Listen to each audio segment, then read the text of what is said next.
Hello friends, welcome to my page Managing Diabetics. The title of this video is Small Habit Changes that can help you manage your type 2 diabetics. Okay, if you have type 2 diabetics, we all know that living a healthy lifestyle, can help you manage your blood sugar levels and also avoid the risk of complications. All right. Now, it can be challenging if you're newly diagnosed as a diabetic, to find out what are the things you're expected to eat or what are the things you are not expected to eat. It can be challenging to overhaul your habit at once. But small changes can make a difference. Now, let's look at those small changes that can help you manage your type 2 diabetics. And number one is add steps to your daily routine. What do I mean? Add steps to your daily routine. And what am I talking about? Regular physical activities is important for mental health and then physical health. Along with other benefits, exercise can also help you to manage your blood sugar levels. Now, what are the strategies to add extra steps to your day? Remember, as a diabetes, you have to be moving around. Being stagnant, staying in one place for a longer period of times is going to be very negative to your blood sugar management. So here are the strategies on adding extra steps to your daily routines. For instance, if you drive to work, or other destinations, park on the far side of the parking lot. So you have to take more steps to get to your office and then get back to your car. That is one strategy. Number two strategy is if you travel on a public transit, get off the bus couple of bus stops before your final bus stops.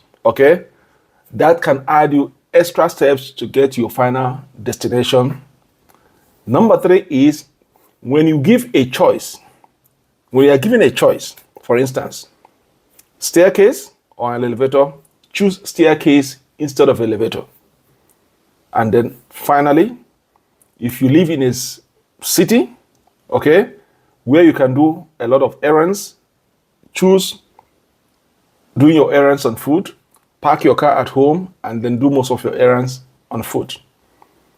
This can add you extra steps for your daily routine and also help to maintain your glucose level and then manage your type 2 diabetics. And then let's look at number two. Take break from sitting. Take break from sitting. What do I mean by that? If you work 9 to 5 job, for instance, if your job is a desk job that you have to sit and work over a computer, if you're a diabetic, it is not advisable to sit on that particular desk for a longer period of time. You have to take break from your sitting. So even if you exercise multiple times a week, prolonged period of sitting can be negative effect on your health and then your diabetes management. So if your day-to-day duties requires you sit for a stretch of time, make point of standing up and moving around on a regular basis. Now, taking break from sitting may help you manage your blood sugar levels. Suggested that you should take at least every 15, 20, or 30 minutes intervals to get up from your sitting positions and then walk around. During each activity break, participate 3 minutes of light walking or resistant exercise, such as raise your hands, twist your waist, bend your knees. This can help to manage your blood sugar levels. So the number two is take break from sitting. Do not sit in one place over a period of time. It's going to have a very negative effect in your blood sugar management. If you're a diabetic, you have to keep moving. So for instance, have a timer on your desk or in your computer on your phone to alert you, say, every 20 minutes I have to get up and walk around. Or every 15 minutes or every 30 minutes you have to get up. As a diabetic, keep moving. Number three is set aside a portion of restaurant meal. So if you go to patronize a restaurant, you have to remember portion control is very, very important if you're a diabetic. As a diabetic, you have to practice portion control. The time for you to eat a large meal is gone. As a diabetic, you have to eat in a smaller quantities. So for instance, you have to eat every 4 hours. So every 4 hours, You take a small food. In the next 4 hours, you take a small food. Thereby, when you're practicing your portion control, you're also calculating your carbs.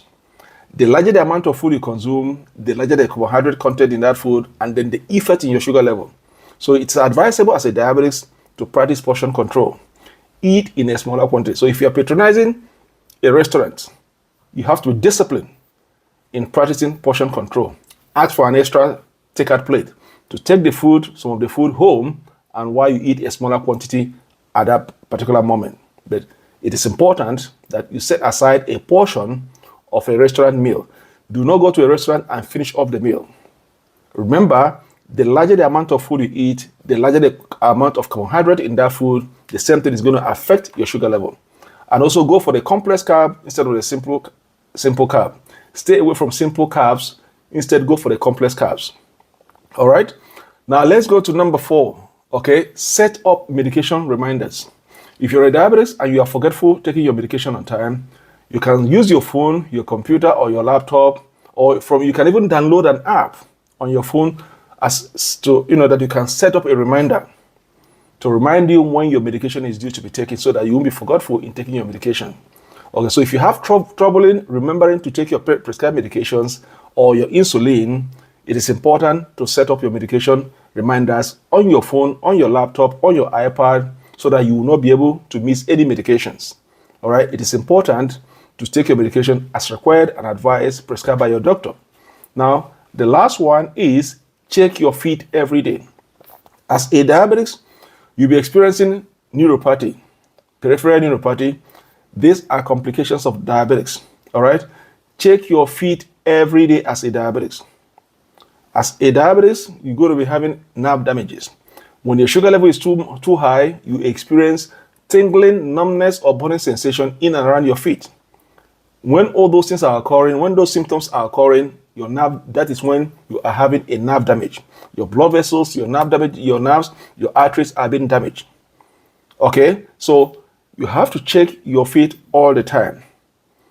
You might have a ulcer in your foot, a cut, a blister in your foot, an injury in your foot without even knowing that there's an injury in your feet, because once your nerves in those areas are completely damaged, there's no feeling sensation. You cannot differentiate when the weather is hot or cold. So you might have an injury in those areas and not even knowing.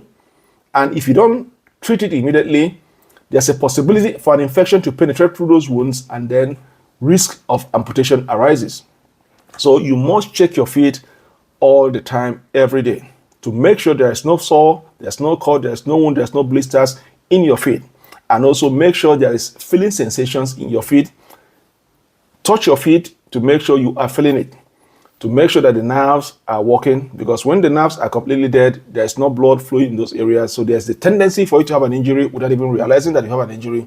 And there's also the tendency of you having an infection through those wounds that's going to risk you getting amputated to save your life.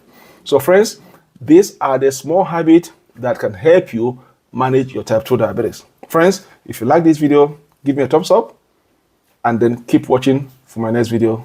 I'll see you guys. Bye.